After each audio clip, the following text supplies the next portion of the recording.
আসসালামু আলাইকুম। আজকের ভিডিওর মূল বর্ণনা, কাদিয়ানীরা কেন মুসলিম নয়। আমাদের চ্যানেলে প্রথম হয়ে থাকলে চ্যানেলটি সাবস্ক্রাইব করে পাশে থাকবেন। ইংরেজরা এদেশে ব্যবসায়ী ছদ্মবেশে এসে ক্রমশ ক্ষমতার শীর্ষ দেশে প্রভাব বিস্তার করতে থাকে।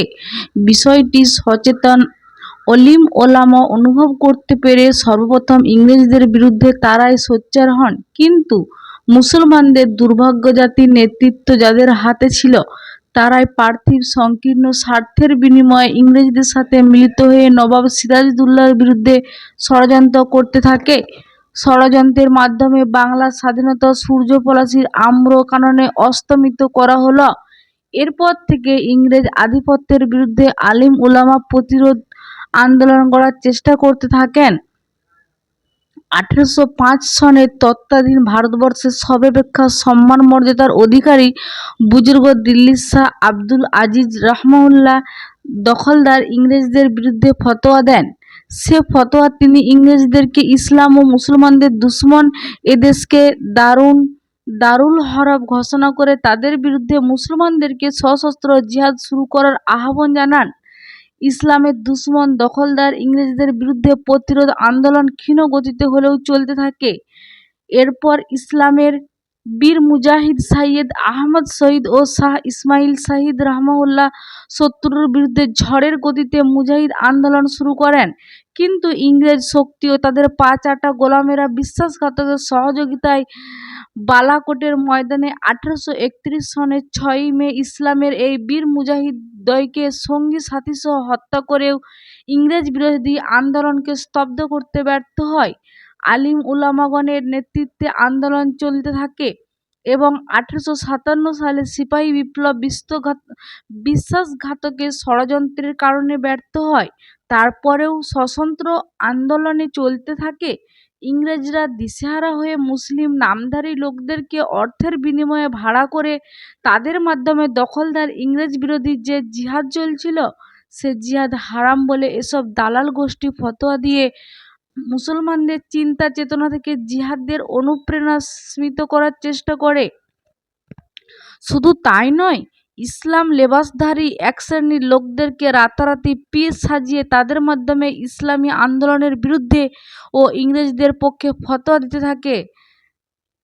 এসব ফতোয়া যখন ব্যাপকভাবে সাধারণ মুসলমানদের ওপরে প্রভাব বিস্তার করতে ব্যর্থ হলো, তখন মুসলমানদের মধ্যে ফিতনা শুরু করার উদ্দেশ্য তারা বেছে নিল পাঞ্জাবের গুরুদাসপুর জেলার কাদিয়ান নামক স্থানের অধিবাসী শিয়া সম্প্রদায়ভুক্ত মির্জা গোলাম আহমদ নামক এক জাহান নামের কীটকে।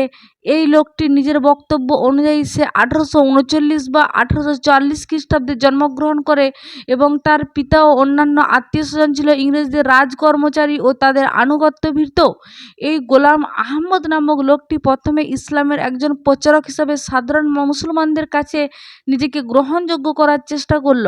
কিছুদিন পর নিজেকে মুজাহিদ হিসাবে দাবি করল। তারপর সে নিজেকে প্রতিশ্রুত ইমাম মাহাদি হিসাবে দাবি করল।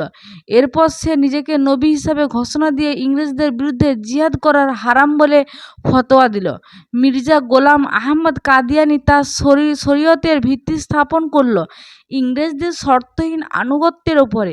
ইংরেজদের অর্থপুষ্ট এই জাহান্নামী ইংরেজ বিরোধী আন্দোলন পুরুদ্ধ আলিম উলামাদের বিরুদ্ধে জঘন্য ভাষায় গালিগালাজ করে নানা ধরনের বই পুস্তক রচনা করে প্রচার করল এবং তার রচিত বইপত্রে সে ইংরেজদের এদেশে আল্লাহর রহমত হিসাবে ঘোষণা করল।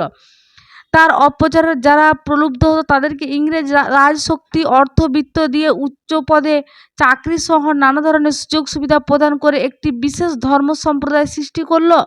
ইংরেজ সৃষ্ট ফেতনা মির্জা গোলাম আহমদ কাদিয়ানীর অনুসারী কাদিয়ানী নামে পরিচিত।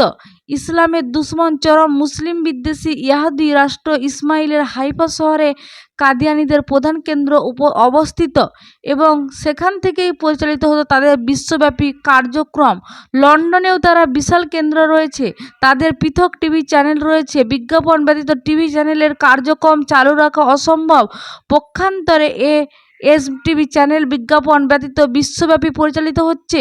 সুতরাং এ কথা বুঝতে অসুবিধা হয় না যে কাদিয়ানীদের টিভি চ্যানেল এবং এমটিভি ইহুদি খ্রিস্টানদের অর্থ প্রচালিত হচ্ছে। বাংলাদেশের বিভিন্ন এলাকায় এদের আখড়া রয়েছে। ঢাকায় এদের কেন্দ্র বকশীবাজারে। কাদিয়ানীরা মুসলিম হিসেবে নিজেদের পরিচয় দিয়ে সাধারণ মুসলমানদের ঈমান হরণ করার কাজে নিয়োজিত করছে। আজকের ভিডিওটি এই পর্যন্তই শেষ করলাম। ভিডিওটি